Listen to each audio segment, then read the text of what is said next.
नमस्कार मंडळी. आज मी हा व्हिडिओ का शूट करतो याचं कारण आपल्याला तर माहीत आहेच. All is well that ends well. मित्र, सरकारपुढचं हे जे संकट होतं ना, ते कुठलं आसमानी संकट नव्हतं, ते सुलतानी होतं. ते त्यांनी स्वतःच वाढवलेलं होतं. समोरची वस्तुस्थिती नाकारणं, त्या परिस्थितीपासून फारकत घेणं, विरोध करणाऱ्यांना, प्रश्न विचारणाऱ्यांना देशद्रोही ठरवणं, त्यांच्यावर विदेशी हस्तक असल्याचे आरोप करणं, अर्बन नक्सल, लिब्रांडू अशा शेलक्या शब्दामध्ये त्यांची निर्भत्सना करणं, असले उद्योग सरकारनं आणि त्यांनी पाळून ठेवलेल्या सोशल मीडियावरच्या वाह्यात लोकांनी चालवले होते. आणि आज सगळ्या त्या लोकांना बिळात बसायची वेळ आली.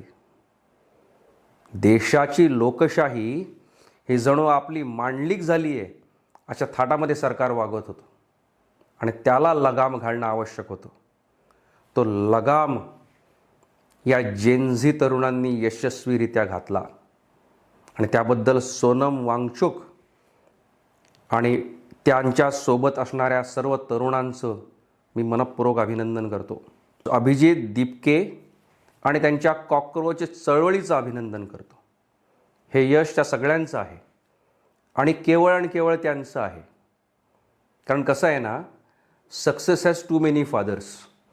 आता कुठलेही सोमे गोमे राजकीय पक्ष यावर आपली पोळी भाजून घ्यायचा प्रयत्न करतील, परंतु कुठलाही राजकीय सपोर्ट नसताना सोनम वांगचुक एकटे नेट्याने लढत होते. पहिले 2 आठवडे त्यांच्याकडे कुठला राजकीय पक्ष ढुंकून पाहायला तयार नव्हता, पण तेव्हा त्यांनी आणि त्यांना जेव्हा रुग्णालयात हलवलं तेव्हा त्यानंतर ती लढाई तरुणांनी चालू ठेवली आणि जिद्दीनं ही विजयश्री खेचून आणली. त्यामुळे ते यश मी त्यांच्यापासून हिरावून घेऊ इच्छित नाही.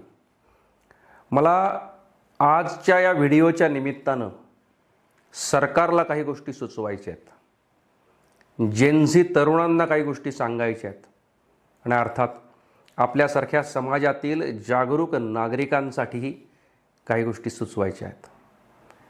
त्यापैकी पहिलं सरकारच्या बाबतीत. सरकारला माझी ही विनंती आहे, अगदी विनंती, हात जोडून विनंती, की आपले डोळे आणि कान उघडे ठेवा. लोकांचा आवाज ऐका, त्यांची पीडा यातना पहा. संस्कृतमध्ये एक श्लोक आहे, न त्वहं कामये राज्यम, न त्वहं कामये राज्यम, न स्वर्गम न पुनर्भवम, कामये दुःखतप्तानां प्राणिनां आर्तनाशनम. त्याचा अर्थ असा, मला राज्यपदाची लालसा नाही, मी स्वर्गसुखाचा भुकेला नाही आणि मला पुनर्जन्म तर नकोच नको, परंतु एक इच्छा जरूर आहे. कुठली? प्राणिनां आर्तनाशनम. माझ्या हातून कुठल्या तरी गरिबाचं, असहाय्य व्यक्तीचं दुःख हलकं होऊ दे, ती प्रेरणा मला परमेश्वरांनी जरूर द्यावी. तेव्हा सरकारनं कुठल्या तरी परीक्षा घोटाळ्यामुळे अस्वस्थ झालेल्या, व्यथित झालेल्या, निराश झालेल्या जेनझी तरुणांच्या भावना समजून घ्याव्यात इतकीच माफक अपेक्षा आहे. परंतु दुर्दैवानं सरकारची अवस्था अटल बिहारी वाजपेयींच्या उंचाई या कवितेसारखी झाली आहे. ती कविता अशी आहे, ऊंचे पहाड़ पर पेड़ नहीं लगते, ऊंचे पहाड़ पर पेड़ नहीं लगते, पौधे नहीं उगते, न घास ही जमती है सिर्फ बर्फ, जो कफन की तरह सफ़ेद और मौत की तरह थंडी होती है. सरकार इतकं उंच झालं आहे आज, कारण गल्लीपासून दिल्लीपर्यंत फक्त आपणच, एकच पक्ष. म्हणजे त्या आमच्या काळातला सत्या चित्रपट होता ना, त्यातला एक डायलॉग होता, बंबई का किंग कोण, भिकू म्हात्रे. त्याच्या थाटात सरकार वागतंय सध्या. परंतु मी सरकारला एक विनम्र आवाहन करतो की त्यांनी त्याच अटल बिहारी वाजपेयींच्या उंचाई कवितेतल्या शेवटच्या 2 ओळी नक्की आठवा. त्या ओळी अशा आहेत, मेरे प्रभू मुझे इतनी ऊंचाई कभी न देना, मेरे प्रभू मुझे इतनी ऊंचाई कभी न देना, गैरों को गले न लगा सकूं, इतनी रुखाई कभी मत देना. दुसरा सल्ला तो आहे जेनझी तरुणांसाठी. मित्रांनो, यश आणि अपयश यामध्ये एक मूलभूत फरक आहे. नीट समजून घ्या. यश आणि अपयश यात एक मूलभूत फरक आहे. ते म्हणजे यश डोक्यात जातं, यशाचा अहंकार उन्माद निर्माण होतो, आणि उलट्या अपयश जमिनीवर आणतं. तेव्हा या जेनझी आंदोलनानं सरकारला जमिनीवर आणलं, पण त्या युवा आंदोलकांनी तो यशाचा उन्माद डोक्यात जाऊ देऊ नये. उलट त्याचा केवळ अत्यंत विनयानं आनंद व्यक्त करायला हवा. सुसंस्कृत आणि असंस्कृत माणसामधला एक फरक आहे. तो फरक असा की सुसंस्कृत माणसाला शिव्या माहीत असतात, पण ते देत नाहीत.